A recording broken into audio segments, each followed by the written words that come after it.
Bonsoir Monsieur Mampaka. Alors à la sortie du match Belgique-Azerbaïdjan, en tant qu'échevin des sports ou en tant que simple supporter, quel est votre avis sur la prestation des Diables Rouges ce soir?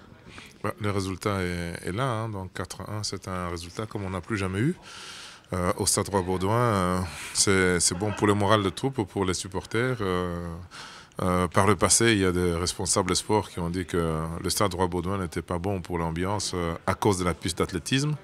On a vu que quand il y a du public et qu'il y a la victoire, la pelouse est bonne, l'ambiance est présente et que le public pousse nos diables à la victoire. Je suis très content en tant qu'échevin de sport d'avoir, avec le collège de la ville de Bruxelles, pu mettre à la disposition de notre équipe nationale des infrastructures qui sont à la hauteur d'une capitale européenne. Je ne dis pas qu'ils ont permis la victoire, mais enfin, quand même, ce spectacle est important, ne fût-ce que pour le moral de nos concitoyens du Nord et du Sud.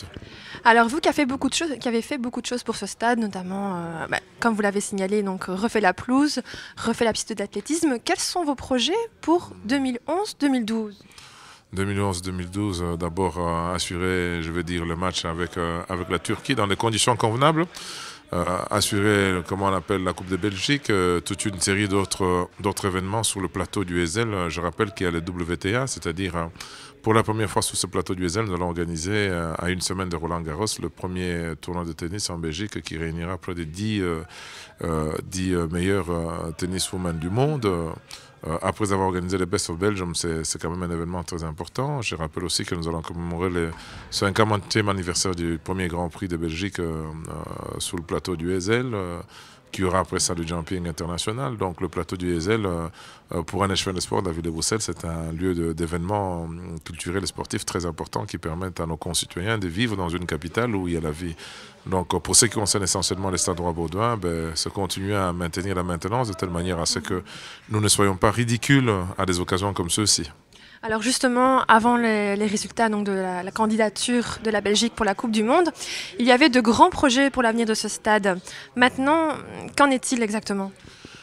Nous n'avons pas la Coupe du Monde. Il était prévu que si nous avions la Coupe du Monde en 2018, on allait raser ce stade et reconstruire un autre sur le même lieu. Les accords de majorité prévoient qu'en cas de non-attribution de la Coupe du Monde, ce qui est le cas aujourd'hui, le stade Avenir National de Belgique devait se construire sur le site de Schaerbeek Formation. Mais est-il que pour le plan de développement du plateau du Heysel, quelle que soit l'hypothèse qui a été retenue, c'est-à-dire un développement du plateau avec ou sans stade, il est tout à fait prévu que nous puissions donc envisager quand même de maintenir l'outil pendant encore une dizaine d'années. Parce qu'en attendant, il faut que les Diables Rouges aient un domicile, comme j'appelle, c'est ça leur domicile fixe, c'est le stade Roi-Baudouin. Donc c'est ici. Il vaudrait mieux qu'ils continuent à jouer ici. Imaginez les matchs contre la Turquie, il y aura 50 000 personnes. Il n'y a pas un stade en Belgique pour pouvoir accueillir un match contre la Turquie. Imaginez que pour la suite de la Coupe de Belgique, nous ayons des clubs qui soient qualifiés. C'est ici que ça doit se jouer. Donc pendant les 10 années qui viennent, en principe, peut-être même plus, je l'espère en tout cas, nous allons devoir maintenir cet outil en état de telle manière à ce qu'il puisse accueillir des événements de haut niveau. Et puis, on avisera quand ceux qui veulent construire un stade sur Schaerbeek Formation auront les moyens de le construire sur Schaerbeek Formation. Je rappelle qu'on parle de 300-400 millions d'euros, avec des questions de permis d'urbanisme qui sont à refaire, alors qu'ici, sur le plateau du Heysel, nous avons une situation de rente avec plusieurs métros, autoroutes et plateaux de communication. Donc voilà un peu l'avenir du stade Roi-Baudouin. Je ne dis pas qu'il est garanti, mais bon, pendant les 10 années qui viennent, nous devons maintenir l'outil en état de pouvoir accueillir des événements de dimension européenne.